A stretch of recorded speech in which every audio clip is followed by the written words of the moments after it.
Okay, now, Okay, no, report. now, yeah, we're good. Go ahead, Lindsay. Okay, so we'll call the meeting to order at 10:31 a.m. And so our first item on the agenda is the appointment of chair. So, Brad's got his hand up. Brad? Hi, Lindsay. Yeah, I would nominate Jim. I'll second that. Oh, no, we're not closed yet. Okay. I will when they're closed. Okay. Any other nominations for chair? Seeing none, so we're looking for a mover for nominating Jim Maudsley for chair. Move, so moved by Brad and seconded by Mary Gay. Yep. All in favor? Carried. Okay, so now I will turn the meeting over to Jim as chair. Well, thank you, and I appreciate the support for that. Moving forward with it, I'm going to try to get through this best I can because I don't have Kathy's notes and everything to help me. So we'll just follow through with the agenda that was posted on the website. So we'll move with the chair.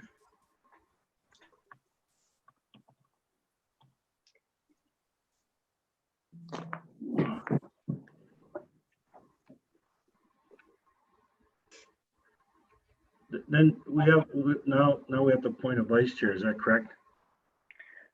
Well, go ahead, Lindsay. I'm looking at the agenda. That's all. So first comes the resolution for the electronic library board meeting. Sorry. Prior to further business, yes. Okay, resolution for the electronic board meeting. What's up there? So moved. I'm sorry, moved by Ruth, seconded by the warden, Kathy. Any further discussion on that? All in favor of that? Yes, that's carried. Then we'll move to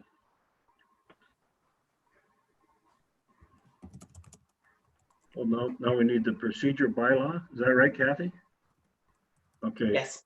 I'm looking at Kathy, but I see Lindsay nodding. So, so the next is the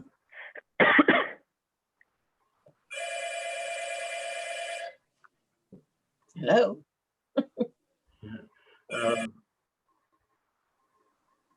the bylaw to amend the procedure governance policy for Middlesex County Library Board. I look for if there's any questions or discussion on that, I look for a motion to support that.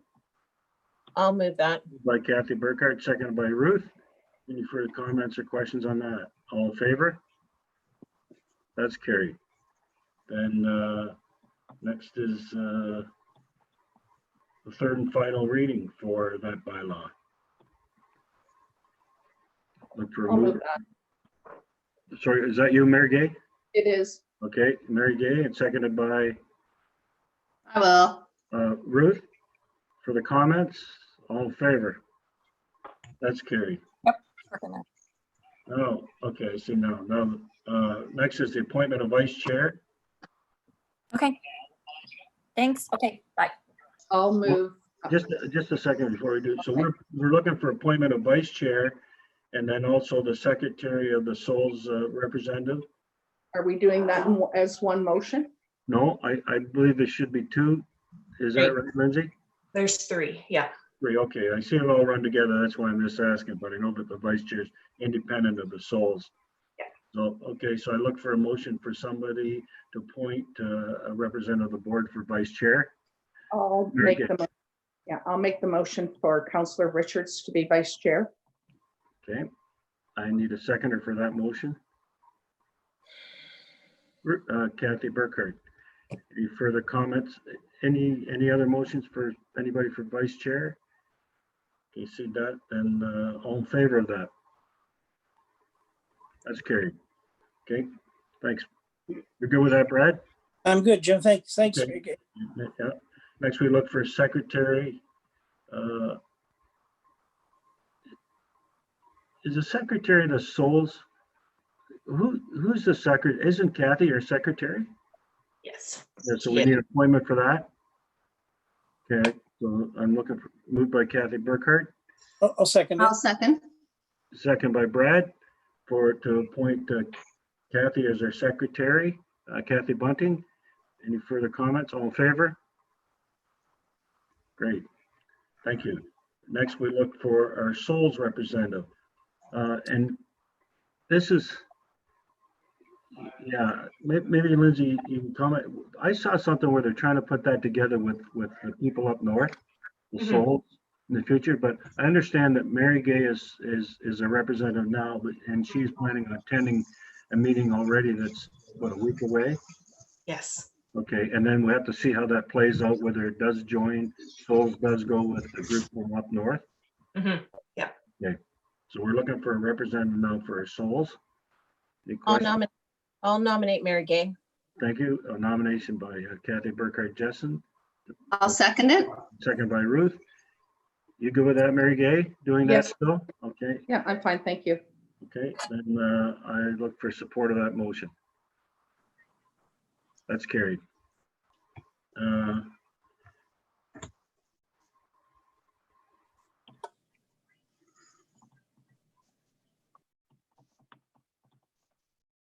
So that's all we need on those appointments. Is that right, Lindsay? Yes, that's right. Thank you. I should have really taken the time. I didn't want to I should have waited, taken the time and called you and gone over the agenda with you. I should have done that too. Yeah, next time, we'll know for next time. I usually get all those sheets from Kathy, so. it's, Exactly. Usually we're sitting beside each other and it's easier. Yep. Now we're, okay. Now it looks like we deal with the minutes of our board meeting of January 28th. Is there any questions or comments on those minutes? You look for somebody to approve them. So moved. Moved by Kathy, by Mary Gay, seconded by I'll second it, Jim. Brad Richards. For the comments, all in favor? It's carried. Thank you. And next is our visioning topics. And early on, childhood education, and that's going to, Nadine's running with this, are you? Yep. I am. Okay, so take it away. Thank you. Great.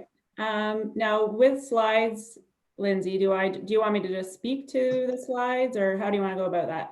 The speech? Yes. Okay. Yeah. Okay. So originally we had a little bit more of an interactive slide presentation to do. Originally when we were going to be presenting about early on, I was going to do whole overview about what is early on, what is our mandate, and do some interactive sessions around helping you see and understand how the principles of play-based learning apply in the drop-in programs, and have you engaged in some scenarios where you'd be looking at some various play-based learning opportunities and sort of have your eye or lens on how the children are learning from these opportunities. We will look to do that. Oh, we can look to do that in the future. But for today, I'm just going to give you a brief overview of the background on early on and the mandate that we do follow. Will I have to move those slides? You will be moving those along, Morgan? Yeah. Okay. I can move them. Go ahead. Okay. So I'm just going to provide you with the core services that we are mandated to provide according to the Ministry of Education. I'm doing that so you can see what we're trying to achieve in the interim while we're not having our drop-in programs functioning. So the three core services are to support early learning and development through drop-in programs and other programs. To engage parents and caregivers by providing information on a variety of topics through whether it's group discussions or printed or electronic information, as well as to make connections for families. So if a parent is having some concerns about their child's development, we are there, the team is there to have some conversations, to observe, and then to connect the family to the appropriate services in the community. So we have 10 sites where we offer free drop-in programs. They're listed there, pictured on the slide. At the top is Park Hill, bottom is Glencoe, and then, on the bottom left is Glencoe and bottom right is Dorchester. So obviously right now we are not functioning in these locations, but I'll talk a little bit later about how we're going to try to support each of those 10 communities via Zoom calls. So we have 4 members of the team, Allison, Janice, Donna, and Jenny, and they've been very busy in the back at home, doing a lot of work in terms of virtual programs, which I'll go over. They're all trained professionals in childhood development. They are registered with the College of Early Childhood Education. If you want to read more about the team, you can click on that link. So in terms of meeting the mandate of engaging parents and caregivers, we've been trying to maintain ongoing communication with families right from the beginning. We're doing a Friday early on digest. So we developed a newsletter. You can see it off onto the right. We email that out to over 500 families who are on our email distribution list. We're posting of electronic resources on our website, and then we're doing regular posting of information on our Facebook page. To start, when we embarked on this for a 3-week period, we developed a series of called Connect, Learn, and Grow Together. It was a series of play-based learning opportunities, which were intended to help families maintain the connections at home and continue to learn and grow together. What we did is we posted these 3 times a day on Facebook, and then we archived them on our website. So pictured on your right is an example of one of those posts. As well, what we did is we encouraged families to send us in pictures of them using the various activities that we posted, and just showing them connecting and learning and growing at home. So these are some of the pictures that people sent in. We also issued a few prizes, some books and some puzzles, of which we've notified them. We will distribute those once things are back to somewhat of a normalcy. So after we launched that series, we decided to commence some virtual circle time. So as I mentioned, obviously we're not doing the physical drop-in programs, but we wanted to try to continue to connect with the kids at home. So starting the first week, we started to post circle times on Monday, Wednesdays, and Fridays at 11. That's our normal circle time hour. So we coincided with that. And then starting, I believe that would have been last week, the week of March 30th, we expanded our circle times to include a second facilitator. Originally, it was our facilitator, Jenny Burns, who was quite brave to be able to do these types of programs at home. The others were a little reluctant, but after Jenny got things going, they were pretty excited to get on board. In fact, Donna Fleming, the one that came on board last week, is feeling quite empowered and even feels that perhaps maybe she could be recruited for some TV show in the future. So she's having a lot of fun with it. And then we also commenced circle times for babies on Tuesdays and Thursdays. So right now we are running a circle time every day of the week. So with that first round of, so the programs that the virtual program we ran, that Connect, Learn, and Grow series, as well as our circle times, we got a lot of really, really good feedback.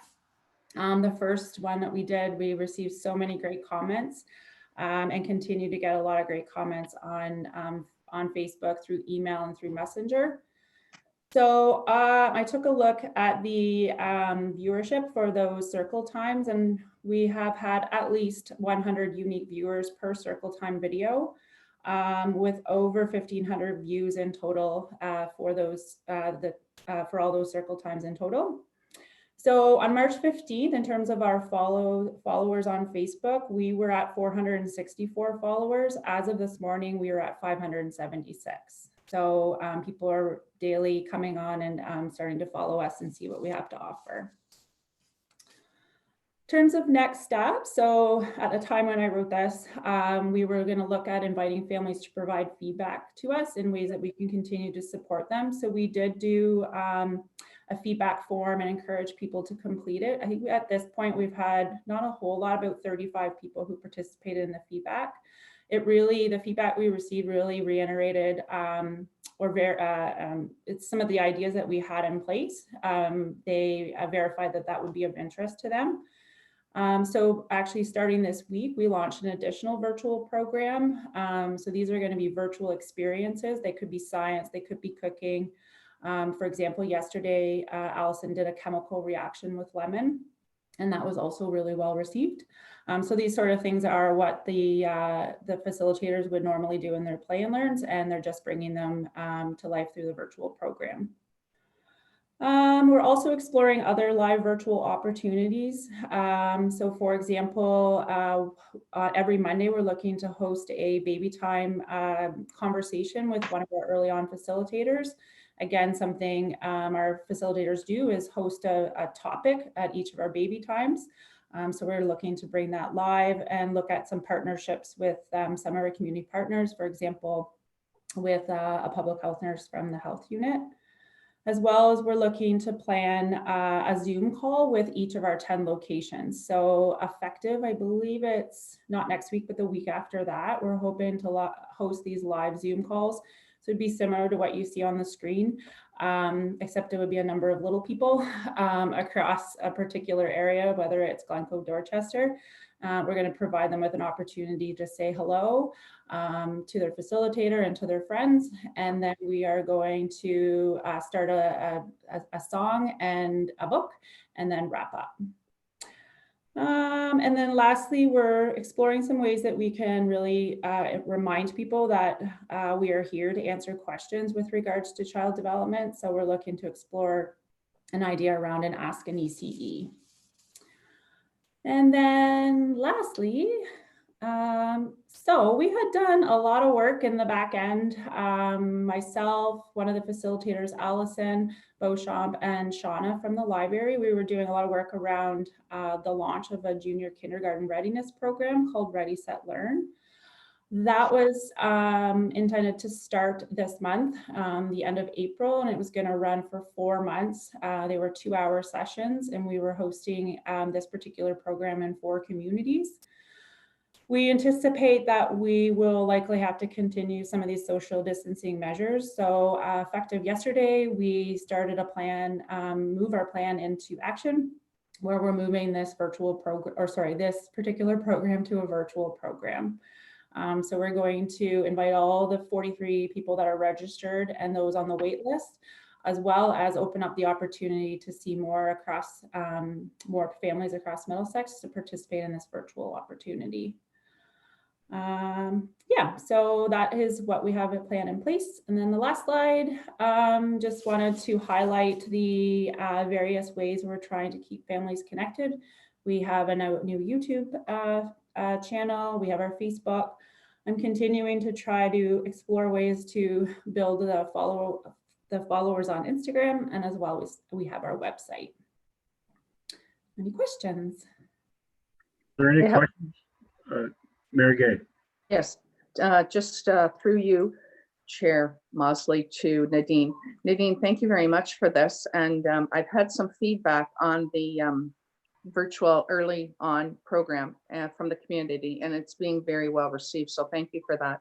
Great. I know it's hard to keep little ones entertained during this time. Yeah, parents are running out of ideas. So thank you very much for that. So getting back to, and I don't have the hard copy here and I can't get back into it, but to the preparing for kindergarten. And you say there's 43 that are currently registered. Is that correct? Yes. So is that from the whole county? No, so what we decided to do with that particular program is just do a pilot. And so we chose 4 communities to do the pilot in. A lot of it had to do with the capacity, like whether we had a programming room to hold the program. So it was being offered in Park Hill, Dorchester, Ilderton, and I'm missing one, Glencoe. So those 4 communities, we would have loved to have been able to offer one in Strathroy, but right now we don't have the space to be able to do that. So we thought we'd pilot test it in those 4 communities. We had limited the registration to, I think it was 20. I'd have to look back at my list. No, it was 15. Because what we needed to do is it was going to be a parent and early on facilitator would be together in one space, and then it would be library staff with the children in another, along with some sort of student support. So we thought 15 was probably sufficient for our pilot for library staff to try to manage the children and engage them in a child activity. So we did limit it to 15 for the pilot. So those are different, various registrations in various communities. I would say Ilderton was the most popular. As you could see, there was 12 on the waiting list there. If I can remember correctly, Glencoe was near full. Park Hill, we were struggling to get the numbers in, but I think we were working on getting them up. And then Dorchester also had a fair number as well. By moving virtually, we'll be able to open up the opportunity to a number of others across the community. So we even thought, even if these social distancing measures didn't continue, we still have this virtual program in place. So we could still continue to meet the people that are in terms of the physical program, but be able to offer it to others in say, for example, Strathroy, that we weren't able to initially meet with the physical program. Okay, thank you very much. I'll be looking forward to hearing how that plays out. Mm-hmm. Good idea. Thanks. Okay. Any other questions, Ruth? I just want to say, Nadine, I think this looks fabulous. Great. Yeah, I mean, I had kind of perused it beforehand, but when you talked about it, yeah, it looks really great. I'm really impressed. I think it's a really great first step forward, and definite possibilities for the future. And I'm thinking, we need to maybe share it a little bit more. I think there's a lot of people that are probably not aware of it, Mm-hmm. Out in the county and whatnot, if we can just get the word out there. Right. Don't want to make it unwieldy for you, but as long as it's virtual, we don't have to worry about that really. Yeah, we have been effective. Last week, I reached out to the childcares to see if they could do some further promotion for us. So that was just on Friday. I haven't heard back from any of them, but I'll reach out again. So yeah, we've been trying to just communicate through our community partners, in addition to our listserv and through our Facebook. Good. Is there any other questions? Oh, Kathy. Yep. Yes. Yep. No, Nadine, I just want to echo what Mary Gay and Ruth said. I mean, this is an ever-changing situation, and to adapt so quickly, I think you and your team need to be congratulated. And I agree with Ruth, but I do think as this extends, people will be looking for opportunities for other ways to engage their kids. So I think that this will grow on its own.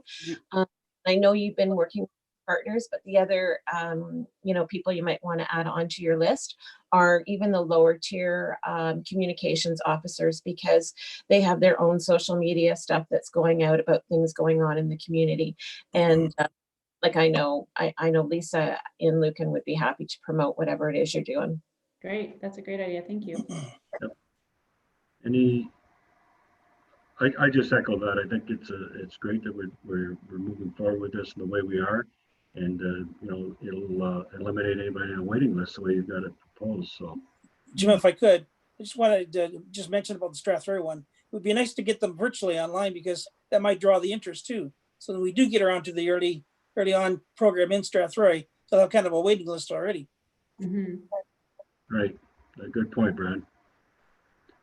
Well, if there's no other questions, then I'd like to move on, but I'd like to step back if I could, because you can correct me if I'm wrong, Kathy, funding, but we missed the provision of disclosure of pecuniary interest, and I'd like to ask that now, is that if there is any pecuniary interest, I'm just going to ask for it, and I'm going to say now, seeing none, we'll move on to, I apologize for that, but move on to our next order of business, which is the COVID-19 preparedness measures. Lindsay? Thank you, Jim. So this is just a bit of an update on what we've been doing, where we're at with our facilities and staffing, and with the library's overall programming and resources strategy. So just as an update, information that we already shared at our last update, but we do have 22 full-time staff currently working. That includes myself, and it also includes Nadine's early on team. As of today, we have 4 people still working in physical locations. We're waiting for laptops for 2 staff, and then they'll be moving to working at home, and that'll likely happen by the end of the week. And then we'll continue on with Liz, who's working out of library office, and then 1 branch assistant working next door at the Strathroy branch. So that helps with security of those facilities. Those are our largest locations. And it works for the responsibilities that each of those people are covering. So I have work plans for each staff member who is working at home or in a physical location to oversee the work that everyone is completing. We have regular check-ins and updates on everyone's progress. And as well as Nadine spoke about her work plan for her early on staff, I also have Liz and Amy and Shauna supporting me with checking in with all of the staff who are working and with assigning work to help with the projects that we're completing right now. So that's the situation with our full-time staff.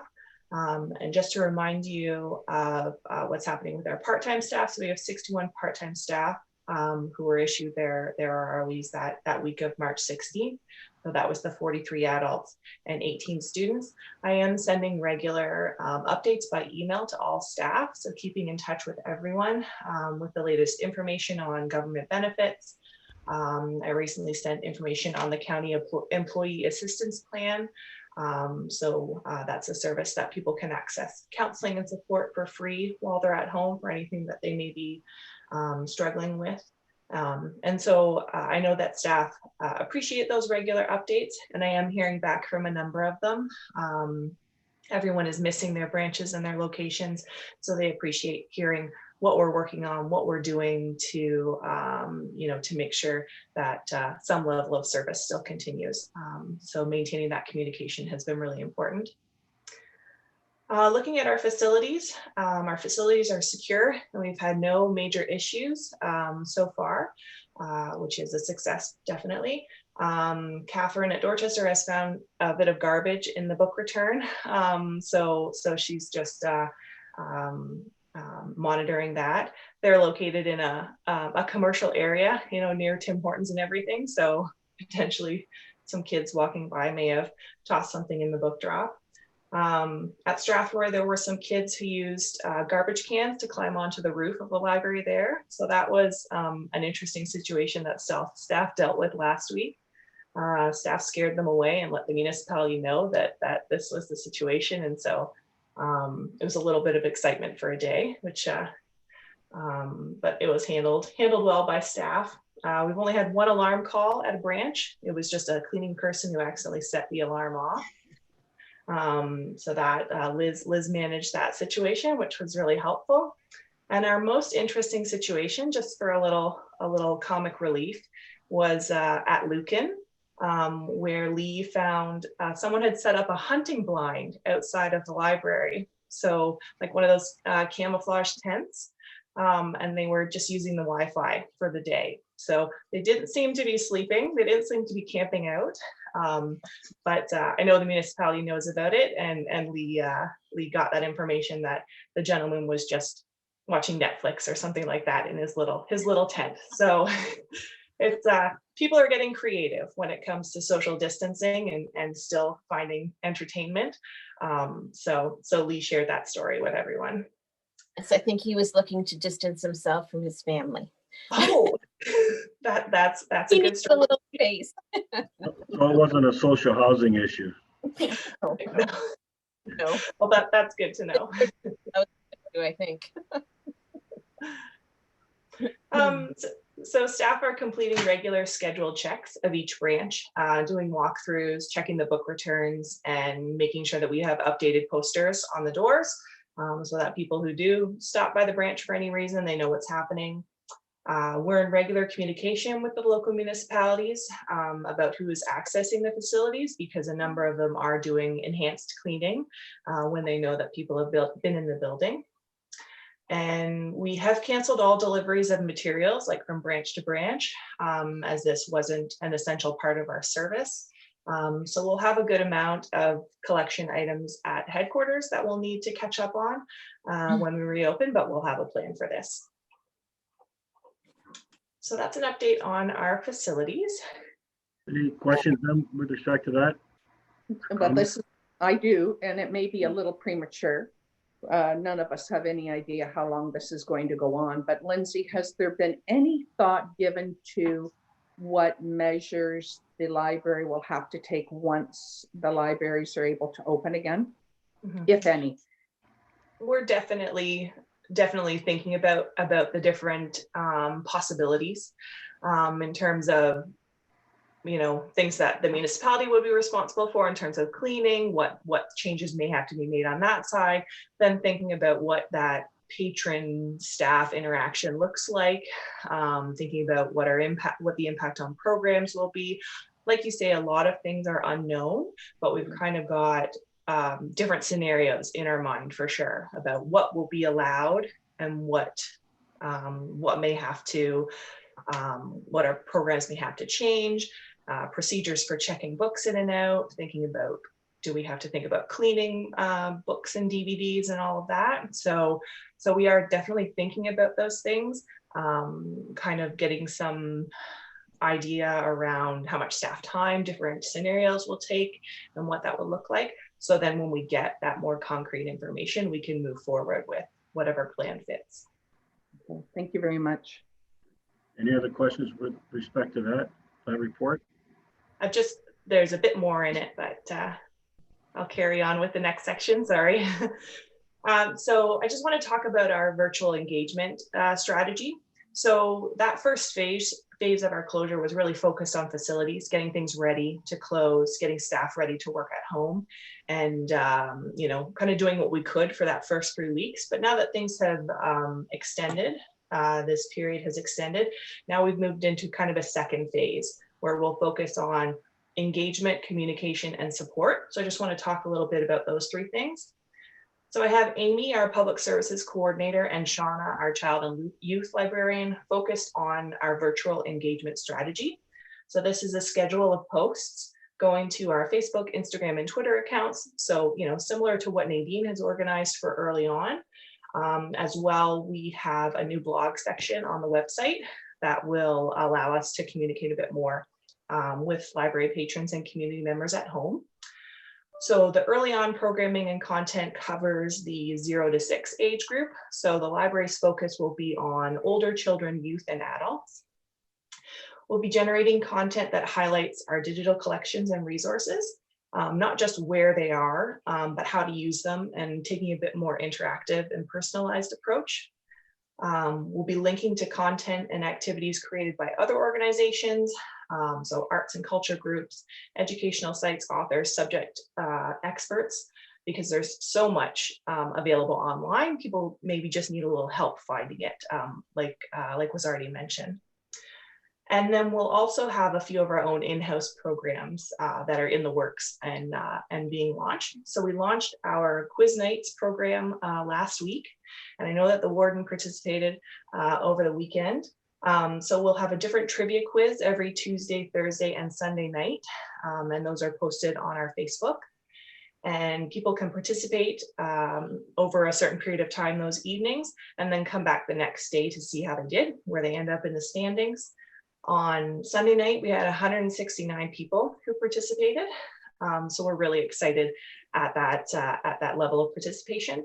And staff are the ones who create the questions for those trivia nights. So that's how we can customize the content for our own use.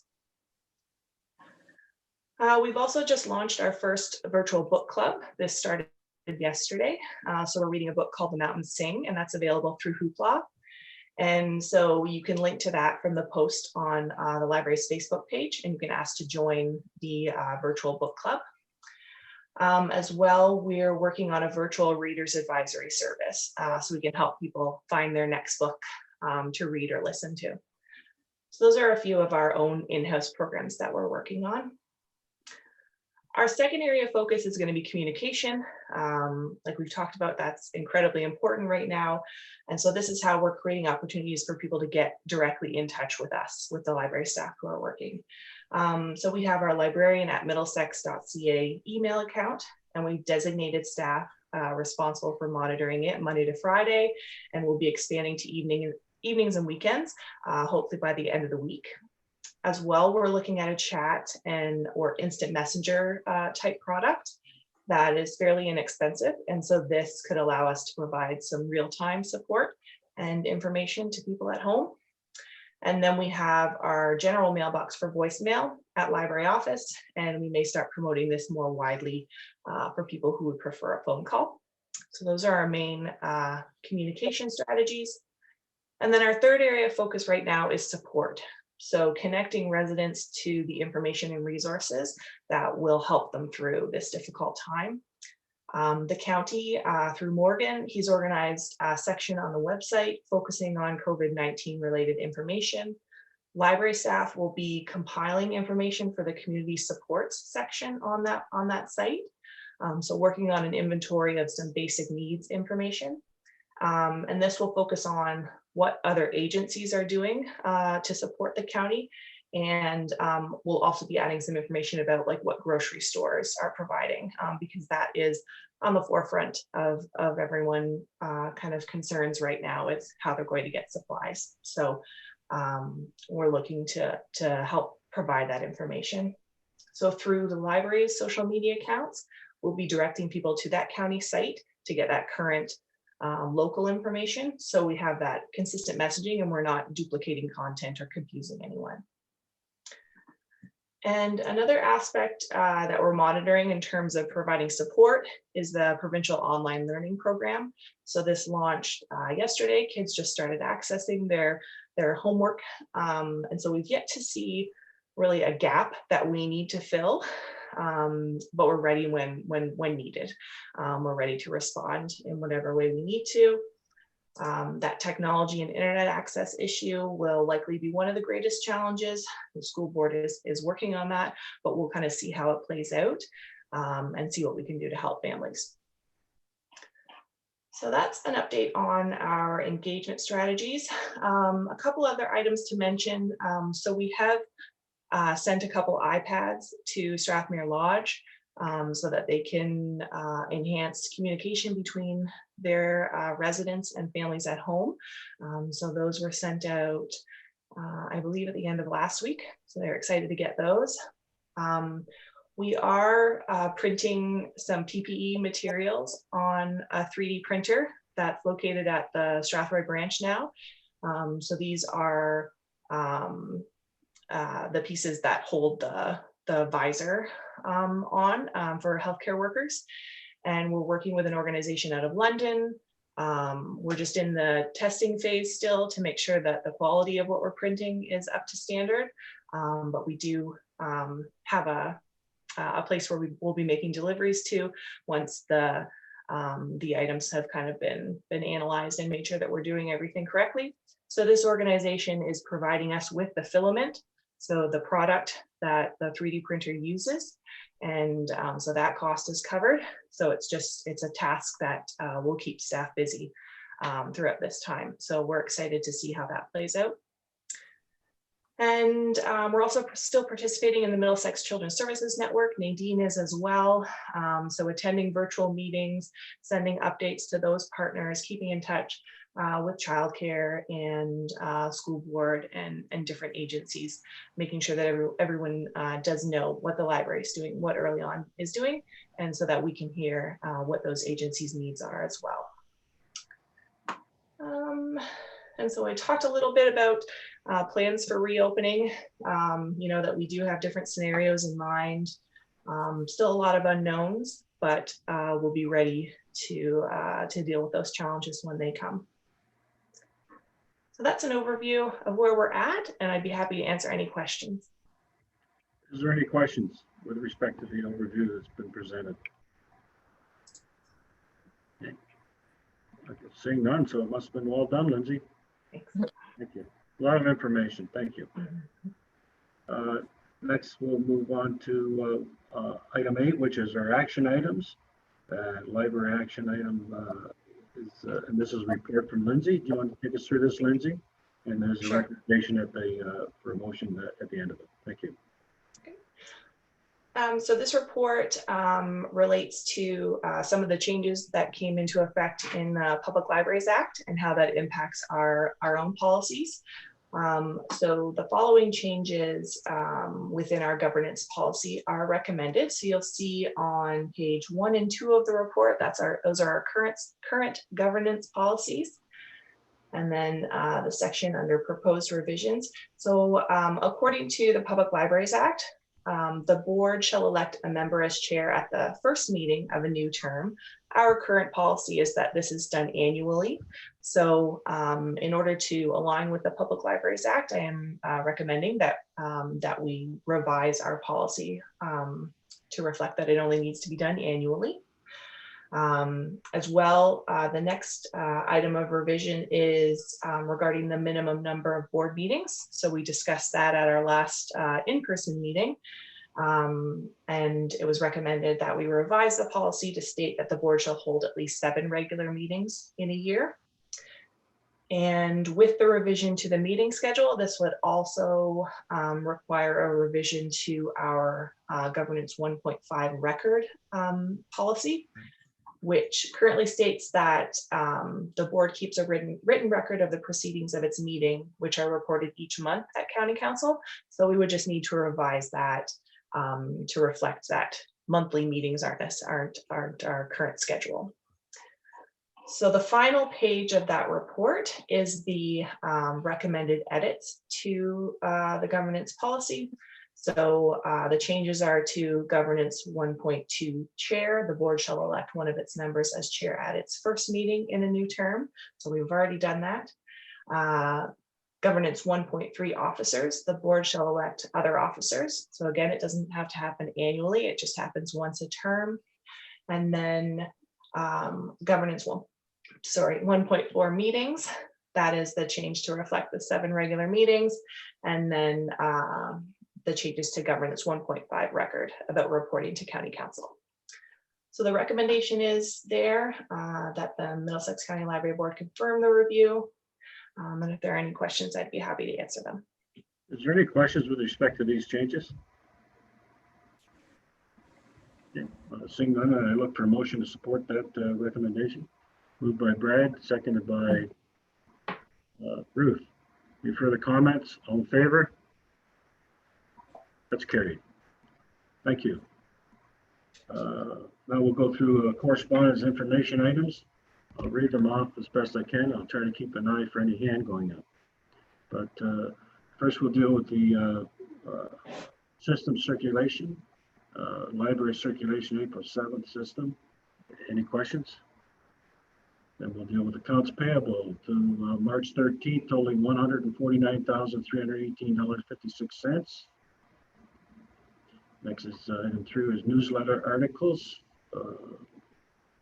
For our library to April the 7th newsletter articles. Next is our library activity to April the 7th. Do you want to comment on this report at all, Lindsay? Or? Sure, yep. So just a few items on the overview of this report. We did launch a new online resource in March, so it was good timing, Creative Bug. So it gives people access to an online library of arts and crafts video tutorials. So something fun and distracting to do at home. So that's one of the resources that we're going to be promoting. Work on the Community Connector project continues, and it continues from home. So Nadine's staff, as well as Shauna and Chris, are working on building an online community of practice using a product called, or a system called Health Chat. So it's like an online portal. This is a free system that's administered by healthline.ca. So it's available through the LIN. So free, completely free for us to use. Once it's all set up and we're back up and running, all of our library staff will have access to this resource where Nadine's staff and, like I said, Shauna and Chris are posting information about resources that families and caregivers can access from all of our community partners. So again, really going back to that presentation that you saw in January, it's that same project. For all of the unique questions that library staff get, this will be one more resource that they can use to answer questions and kind of share experiences and support families and caregivers across the county. It seems like so long ago, but back in February, we did have our Coldest Day of the Year program, which was a really successful joint effort with Social Services Department. So Pauline, Andrew, and Liz and myself, and Jean as well at the Strathroy branch, had kind of a community awareness event to bring attention to people struggling with homelessness in our community. So we had great support from our community partners and businesses. We had Columbia donate a number of new and lightly used winter wear. And then we had free coffee and hot chocolate from Tim Hortons and McDonald's, free pizza from Domino's. And so it was a really well-supported event that, and we were able to distribute a number of coats and boots and hats and mitts. And we're looking forward to building on this program next year, really tapping into more community partners then. We completed our Canada Summer Jobs application. So we'll see what that process looks like if we are successful. Typically that position would work June, July, August. So we're just waiting to see how that plays out. Myself and Pauline Andrew, the social services manager, we attended a meeting at the Chatham Kent Public Library to look at their community navigator position. Just as a reminder, we are working with our social services department with Cindy on a position that would support people struggling with homelessness, making those connections between our residents and different services and supports that are available to them. So we went to Chatham to see how this position plays out in that municipality and how successfully it is integrated into the library system. So that project is on hold for the moment, but when we get the opportunity, we'll be ready to move forward with it. And then I was completing annual supervisor reviews. So we have 12 supervisors. And so those will be just on hold until summer or fall. Thank you. Any questions? It was a 14-page report, so it's well done. That seems like a long time ago that was the last meeting, to be honest with you. Okay. Next, we'll deal with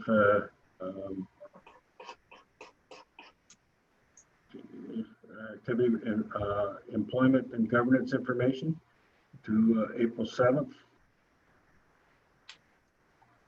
Next, we'll deal with it early on, a report to April the 7th. Then the OLA Super Conference 2020 report from Lindsay. That seemed like a long time ago. I just got up, tried to get my book, but I moved it. But did you want to comment on that on the conference? Just that it was another successful experience for staff, and our staff are always very appreciative to have that opportunity to attend.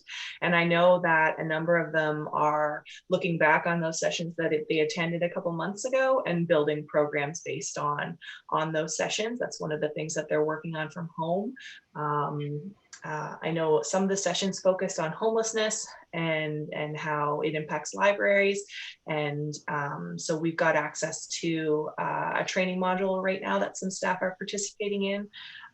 So while we're not able to kind of share our ideas and work with the public in our usual way right now, we're ready to put some new programs in action that came out of the conference. Yep, I know I thoroughly enjoyed the conference. I'm going to say most of it I really enjoyed it. There's some that I sat through that I wonder why I was there, but other ones were very informative. And does anybody else got any comment with respect to the conference? I only went for the one day, but I found it very interesting. Very good. Okay. If not, then we'll move on. Oh, I'm gonna, I'll add later. No big deal. pardon me? It's okay. I'll add my 2 cents later. Carry on. I'm going to ask Kathy Burkhardt, could we ask for a 1-minute recess? Not Kathy Burkhardt, I mean Kathy. I look to the leader for leadership, but I do have I would like to about a 1-minute recess. I've never done this on camera before. You're the chair. Yes. I'm gonna look for a motion to recess for I'll make that motion. Mary Gay. I need a seconder. Brad, all in favor? Thank you. 1 minute. Put the timer on.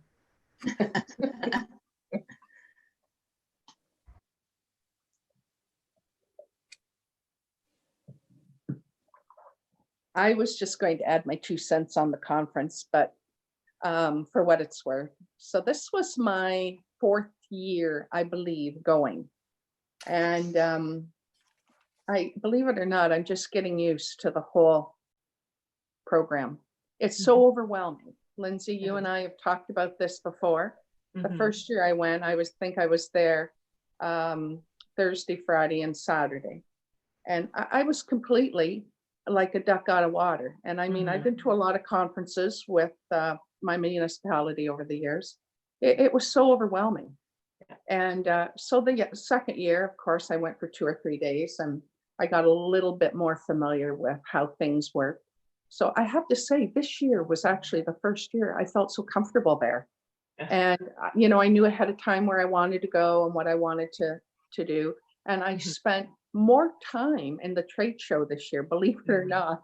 I guess getting comfortable with everything and talking to the authors and getting books signed. And of course, as you know, that's maybe going to transition into some visits from the authors at our libraries. And yeah, I think I'm just kind of finding my niche or whatever in the whole library system. So I really enjoyed it this year. I really did. And yeah, look forward to next year.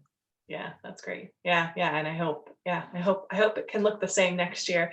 But yeah, it is kind of overwhelming. And I think a lot of people start off their first year trying to do everything and trying to, you know, jam as many sessions in. And then over the years, you start to prioritize things, you know what's going to work, and prioritizing the trade show exactly, because there's so many contacts that you can make and information that you can get. It's not wasted time. It's not just one.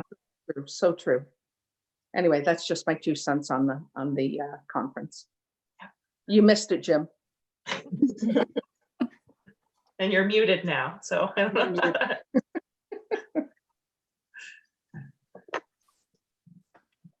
can someone unmute Jim? Pardon me? Oh, there Here.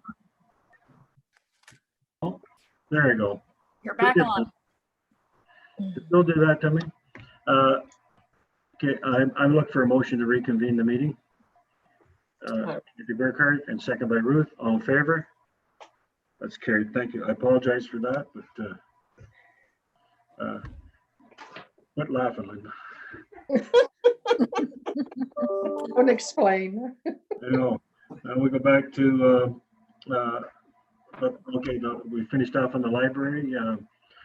I just a comment I'd like to make about that. One of the sessions I attended there was quite a few. They were all younger ladies and a couple. There was 2 actually young males there, but they talked about and the 2 running it, young ladies running it. They talked about and I know I mentioned a couple of you before, but the free doing work for nothing, like and doing what the library. I'm going to say the personnel were supposed to do, the senior personnel, and they were doing reports for them and stuff like that, and they were coming in Saturdays and working, and that they weren't being reimbursed for it. And I brought this back to Lars and actually talked to Liz about it at the meeting, but we don't know of anybody that we do that with. But to me, it was just exploiting your junior staff. And I made a comment on that when I was there with it. And of course, I was the oldest one in the room, but I didn't believe that would happen in some of the larger branches like that. But I guess it does. And you know, it was very interesting to sit and talk to the young up and comers about that type of program. But I don't know, did you, I know I talked to you, Lindsay, about it, but I also talked to Liz about it, but we're not aware of any in ours.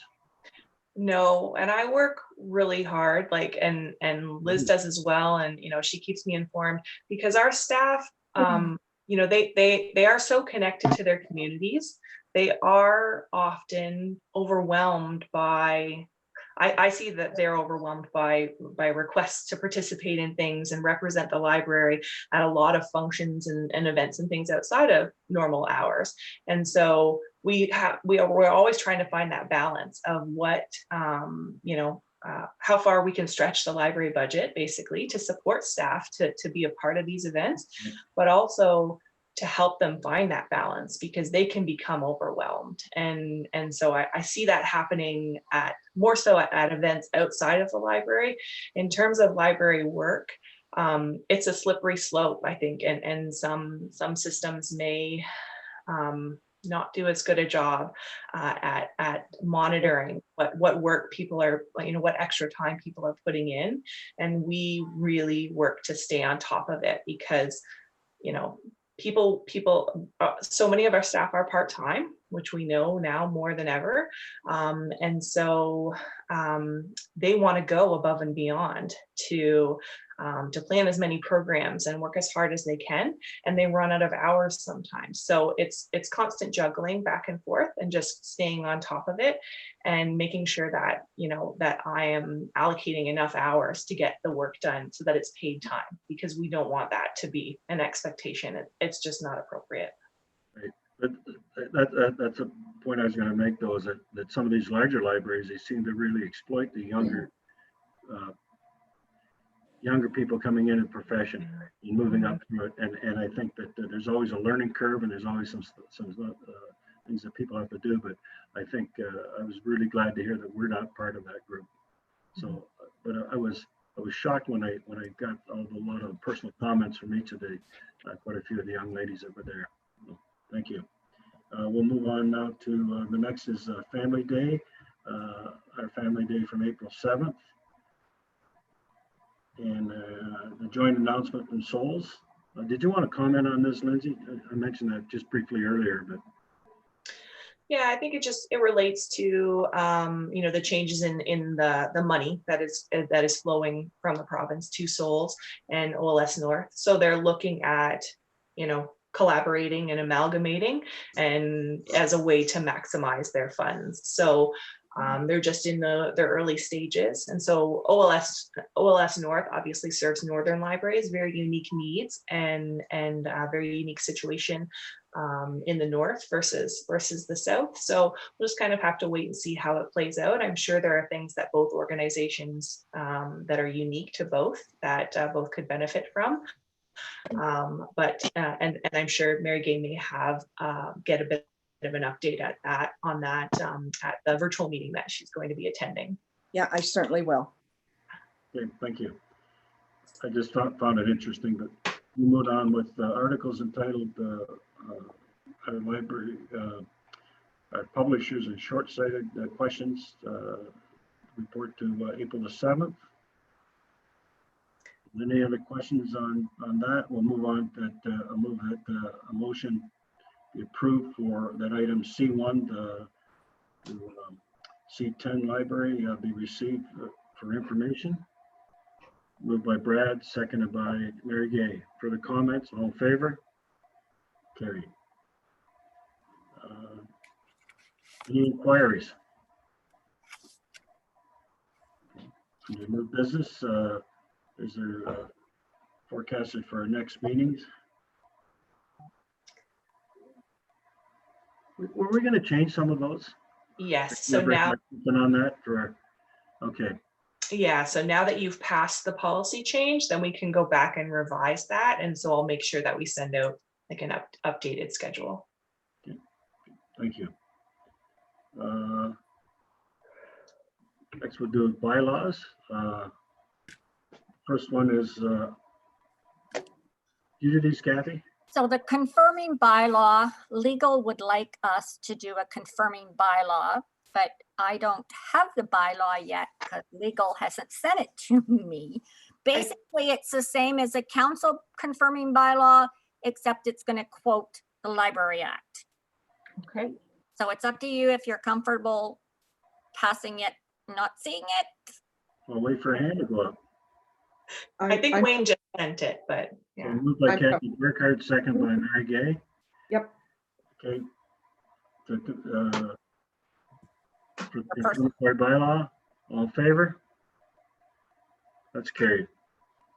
Okay, that was first and second reading. First and second, then I look for third and final reading. I'll move third. Mary Gay, but Brad, all in favor? It's carried. Perfect. Thank you. So we'd be doing that on a regular basis then, right, Kathy, with the Yes. confirmatory bylaw? Okay, yeah, thank you. I think that one of the legal opinions that came out from Wayne, and maybe Bill or Kathy can confirm that, is that when we go back to meeting in person, there might be some other sort of confirming motion that needs to happen, that we were okay with the meetings that happened, if I remember correctly. So that might be down the road when we actually meet in person again. Correct. Yep. Oh, any other business? Anything else? Okay, then I look for a motion to adjourn. Moved by Ruth, seconded by Mary Gay. For the comments, all in favor? That's carried.